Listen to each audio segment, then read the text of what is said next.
देश की सर्वोच्च सदन और विधानसभा में देश की आधी आबादी को प्रतिनिधित्व मिले, इसके लिए अब भी इंतजार करना पड़ेगा।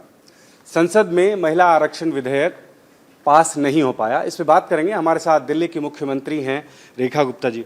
मैम, 4 दशक का इंतजार, संघर्ष और एक बार परिणाम फिर वही, बिल पास नहीं हो पाया।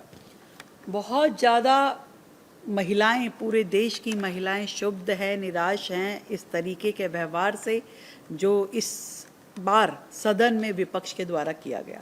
उम्मीद थी कि वर्षों बाद ये बिल शायद पास होगा और देश की एक साधारण महिला को भी विधानसभा तक, लोकसभा तक पहुंचने का मौका मिलेगा, पर विपक्ष ने बहुत ही गंदी राजनीति खेली और महिलाओं के इस अधिकार को उन्हें देने से इनकार कर दिया, उनके सम्मान और स्वाभिमान पे ठेस पहुंचाई। लेकिन जो विपक्षी पार्टी है उनका ये कहना था कि 2023 में जब महिला आरक्षण विधेयक पास हो चुका है, फिर से लाने की क्या जरूरत है?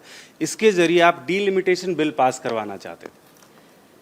उन्हें भी मालूम है कि अगर उसी स्वरूप में ये बिल लाया जाता तो शायद 2029 तक तो मौका हमें मिलता ही नहीं और अगले 5 वर्ष और इंतज़ार करना पड़ता। तो ये चाहते यही हैं कि वर्षों वर्ष तक ये चीज़ें चलती रहे, तब ना मोदी होते ना कोई और होते तो पता नहीं कल क्या होता क्या नहीं होता। आज अपने समय में जब सामने कोई चीज़ हो रही हो उसको मना करके, जब आप सत्ता में थे तब आपने नहीं किया, आज मोदी जी लाए तब आपने नहीं किया, तो किस कल का इंतज़ार करे देश की महिला?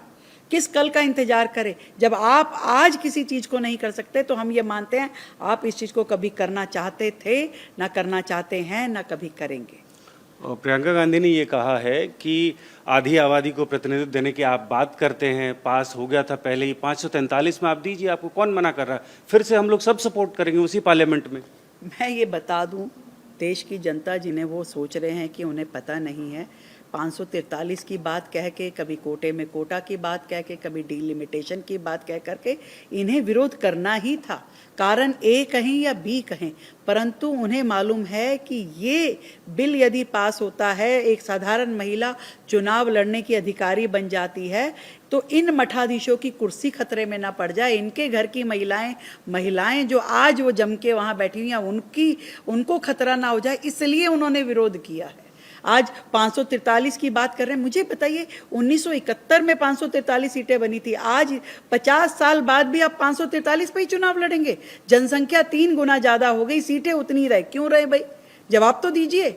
क्या इतनी बड़ी जनसंख्या को एक प्रतिनिधि संभाल पाता है? अगर महिलाएं 543 में से अपना 33% हिस्सा ले लेती तो आप कहते कि बताइए, देखिए बेचारे पुरुषों का अधिकार मारा जा रहा है, रीजनल पार्टीज का अधिकार मारा जा रहा है, साउथ इंडिया का अधिकार मारा जा रहा है। अगर वैसे होता तो उसमें भी कमी थी, ये है तो ये भी कमी तो निकालनी है उनको, क्योंकि वो चाहते ही नहीं कि देश में 33% रिजर्वेशन आए और महिलाएं आगे बढ़े। एक आखिरी सवाल, विपक्षी पार्टी ये कह रही है कि सत्ता पक्ष को ये पता था कि ये बिल पास नहीं हो रहा, उसके बावजूद भी लेके आए और सिर्फ चुनावी फायदा देख रही थी पार्टी, इसलिए नहीं हुआ। क्या आपको लग रहा है कि इसका असर आने वाले चुनावों में देखने को मिलेगा? ये लोग जो इतनी हल्की सोच रखते हैं, हर चीज में राजनीति करते हैं, मैं उनको ये कहना चाहती हूँ इसका असर जरूर दिखाई देगा जब हर वो सांसद जितने इस बिल के विरोध में वोटिंग करी है वो अपने क्षेत्र में जाएगा तो महिलाएं उससे जवाब मांगेंगी कि तुमने ऐसा क्यों किया है, तुमने क्यों नहीं चाहा कि एक बेटी को, एक बहन को उस सदन तक पहुँचने का मौका मिले। थैंक यू हमसे बात करने की। कैमरामैन चंद्रभान के साथ भास्कर मिश्रा, इंडिया टीवी, दिल्ली।